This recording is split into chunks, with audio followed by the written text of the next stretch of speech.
changed Śrīmad-Bhāgavatam, Caitanya-caritāmṛta, Sri Upanishad, all his important books, Brahma Samhita. Huh? Well, I mean, doesn't that mean they're teaching something different? They're saying something different? They're putting different words in Srila Prabhupada's mouth than he himself would have chose or did choose? You see?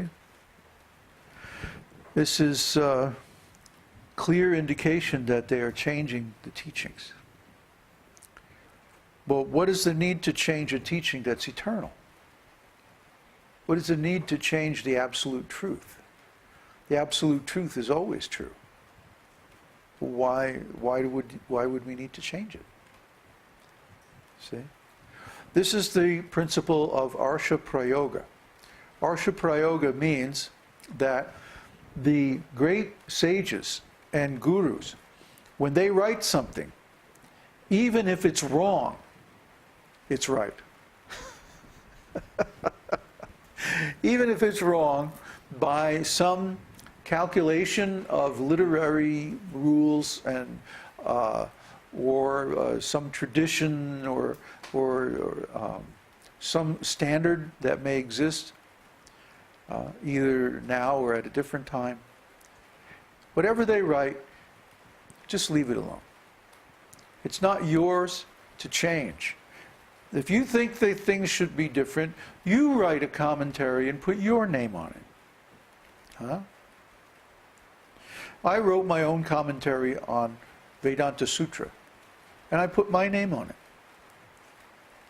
Yes, it was based on Baladev Vidyabhushan's commentary, but I added some information to make it easier for the contemporary reader to understand the context of a lot of the things that Baladev said. So I didn't say, this is Baladev's commentary. No, I said, this is my commentary, because I added some information. I changed a few things that I thought were confusing. I didn't change the meaning, but I added more information to help the reader understand the meaning. You see? But I didn't try to pass it off as Baladev's work. I didn't put words in Baladev's mouth that he didn't write. See? I took my work and I added it to Baladev, and actually in many cases I didn't change even one word of Baladev's commentary where it was clear and easy to understand in the context of today's world. But where he was referencing obscure, well, what are to us today are obscure contexts, like the Upanishads and like that, I thought it was wise to introduce additional content, like extended quotes from the Upanishads and so on like that. So I did. But I put my name on it. I took responsibility. If there's any defects in that commentary, they're only mine. They're not Baladev's. So I should take the responsibility for that. I shouldn't try to pass it off on him. So now if these editors changing Prabhupada's books make any mistakes, or if they change the meaning in a way that's not pleasing to Krishna, but they're not taking responsibility for it. They're trying to say this is Prabhupada's book. But it's not Prabhupada's book. Because Prabhupada is no longer here to approve their editorial changes. See, even in the book, the ordinary world of academic literature, or so-called serious literature, if somebody like James Joyce or Hemingway or somebody like that writes a book, now while the author is still alive, the publisher can go back and say, well, maybe it would make more sense if we present it this way, or we change this or that, or rewrite it here and there, or leave this out, or put that in, or whatever. And if the author says, yeah, okay, and agrees to it, then they can do that. But once the author has left this planet, left this world, the rule is, even with an ordinary writer, novelist or something like that, you don't change their books. You just don't do that. Or if you do, you document every single change and put footnotes and explain why you did it. And, there's a whole protocol. It's existed there in the academic world for centuries. How you deal with so-called posthumous changes to a work of literature. But they're making thousands of changes and they're not documenting any of them. They're documented on some website somewhere, not in the book itself. So this is unprecedented. No one has ever done this before. Well, yeah, they have done it before, and it's called boulderizing. After this guy in England named Boulder, who decided that some of the racier parts of the standard English works that are used to teach literature weren't suitable for our pure, delicate students, you see.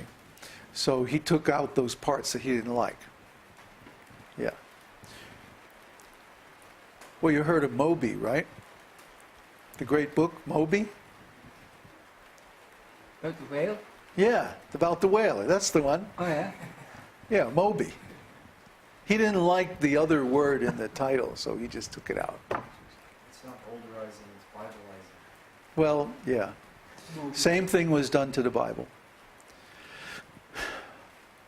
Anything that powers that be don't like, they arrange to somehow have it disappear from the world's literature and knowledge.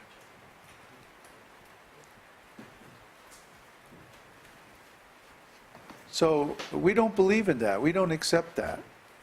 We think that people should have access to the complete knowledge, and then let them make up their minds what they accept and what they reject. Huh? I mean, after all, it's their mind. Huh? So why don't we give them the authority to determine what they're going to accept in their own mind? See? We recognize that every living entity is an independent, separate, individual consciousness, and is the master of the field of activities, which is the body and the mind that they inhabit. Okay? We recognize the sovereignty of the individual soul, the living entity, over his own consciousness. And we support the right of every living being to make up his own mind. In other words, we don't believe in coercing people to think a certain way, to act a certain way, to believe or practice a certain path or a certain viewpoint on life or anything like that. Huh? I guess we're really old-fashioned.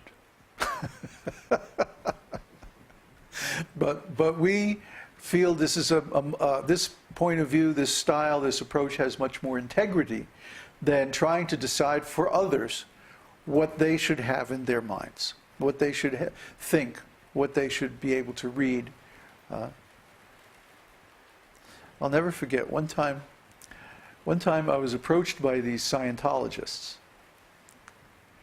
And of course, they were trying to get me, you know how they always do. They try to get you to come down for a personality test and all this stuff. And I said, yeah, well, I've read some of L. Ron Hubbard's stuff, and I think it's very interesting. And oh, yeah, you should come down. Yeah, come on down, you know, we have all these courses and da-da-da-da-da. And then I went on. I said, and I'm really glad that he has done all this research and written all these books and stuff. And they said, oh, good. Yeah, you should come down and take our communication course and da-da-da-da-da and like that. And then I said, and, you know, what really makes me happy is that he did all this work because if he hadn't, I would have had to do it myself.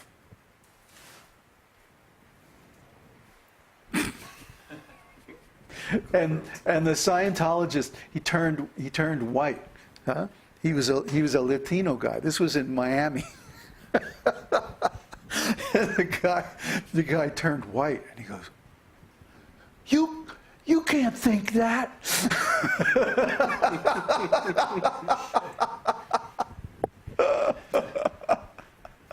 You see, I had read the same books that Hubbard read, especially Korzybski's Science and Sanity. I read it when I was 20 years old.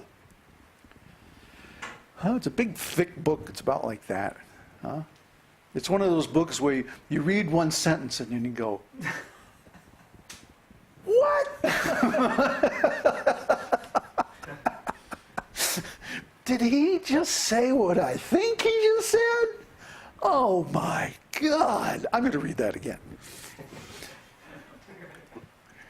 And then you go, I mean, it's like every page is like that.